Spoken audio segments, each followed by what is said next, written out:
జై తెలంగాణ అందరికీ నమస్కారం. ఇలా తెలంగాణ రాష్ట్రంలో పాలన ఒక పిచ్చోడి చేతిలో రాయిచందంగా మారి తెల్లారులేస్తే ఏ స్టాండ్ తీసుకొని పబ్బం గడుపుకుంటాడో కూడా తెలియనటువంటి పరిస్థితిలో ఇవాళ యావత్ తెలంగాణ ప్రజలు అయోమయంలో కొట్టుమిట్టాడుతున్నారు.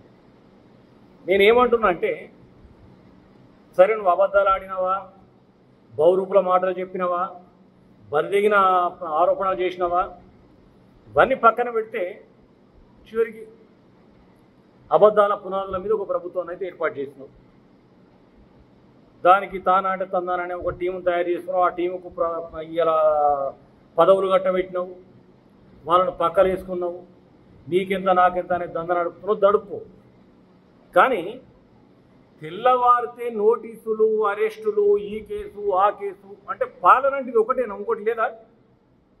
అంటే ఇట్లా ఎన్ని రోజులు బతుకుతావు? ఇంకా ఎంతకాలం ఈ రకంగా పబ్బం గడుపుకుంటావు నువ్వు? ఇగో ఇప్పుడు మాట్లాడుతుంటే కరెంటు పోయింది. నీ దౌర్భాగ్య పాలనలో కరెంటు మీద కూడా నమ్మకం లేకుండా పోయింది. నేనేమంటున్నా అంటే, ముఖ్యమంత్రి అనే వ్యక్తి సమాధానం చెప్పాల్సినటువంటి పరిస్థితి ఏడ వస్తుంది అంటే, నువ్వు ఇస్తారన్న హామీల సంగతి ఏంది? గతంలో ప్రజలు కేసీఆర్ గారి ప్రభుత్వంలో లబ్ధి పొందినటువంటి పథకాలకు సంబంధించి కానీ, వాటి వల్ల పొందిన ప్రయోజనం కానీ, అవన్నింటిని కూడా ఎక్కడికక్కడ కోతలు పెట్టేస్తున్నావు.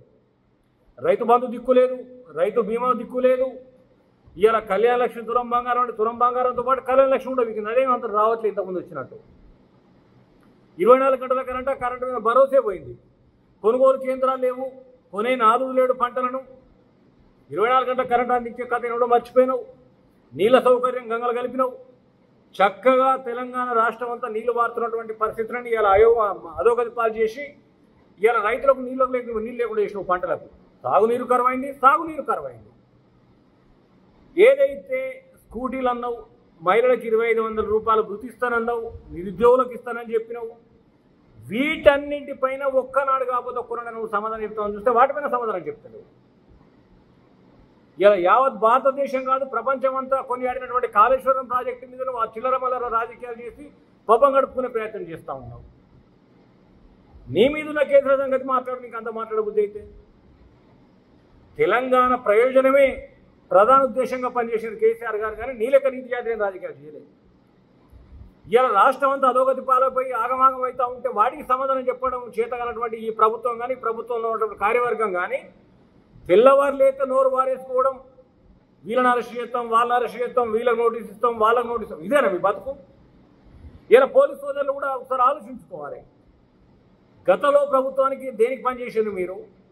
గత ప్రభుత్వంలో ఎట్లా ఉండే, ఈ ప్రభుత్వం ఏమవుతుంది? ఇలా ప్రభుత్వంలో పోలీసులు కూడా ప్రభుత్వంలో కలిసిపోయినారు.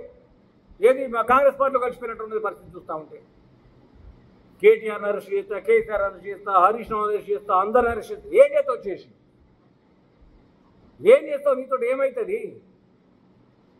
100కు 100% మన అంతరాత్మ మనకు సమాధానం చెప్తుంది. మనం ఏ పని చేసినా మేము చెప్తా ఉన్నాం. రాష్ట్ర ప్రయోజనాలనే ప్రధాన ఉద్దేశంగా ఏదైనా పథకాలు ప్రవేశపెట్టిండు, ఏ పని చేసినా వాళ్ళ కోసం మాత్రమే చేసిండు తప్పితే నీ లెక్క చిల్లర వల్ల రాజకీయాల కోసం చేయలేదు, నీ లెక్క చిల్లర ఆరోపణలు చేయలేదు కేసీఆర్ గారు.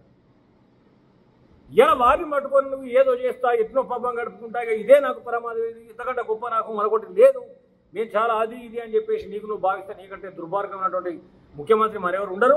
ఇలా రాష్ట్రం మొత్తం దివాలా తీసింది. ఇలా రాష్ట్రానికి వచ్చే పెట్టుబడులు కానీ, కంపెనీలు కానీ పక్క రాష్ట్రాలకు తరలిపోతూ ఉన్నాయి. ఇలా రాష్ట్ర ఉనికి కోల్పోతూ ఉన్నది. ఇకనైనా సిగ్గు తెచ్చుకొని ముఖ్యమంత్రిలాగా పాలించాలి, ముఖ్యమంత్రిలాగా ప్రవర్తించాలి. కానీ నీ అరెస్ట్లతోటి ఏమి కాదు అంటే ఏమి కాదు, బూదు కాదు, పీరు లేవదు. నువ్వు ఎన్ని చేసినా ఏం చేసినా ప్రజలలో నువ్వు ఇంకా చులకనైతావు తప్పితే కేసీఆర్ గారి స్థాయిని తగ్గించలేవు. కేసీఆర్ గారు చరిత్ర ఉన్నంత మటుకు కేసీఆర్ గారు హీరోనే. ఇకనైనా సిగ్గు తెచ్చుకొని పాలన దృష్టి పెట్టాలని చెప్పేసి మేము హెచ్చరిస్తా ఉన్నాం.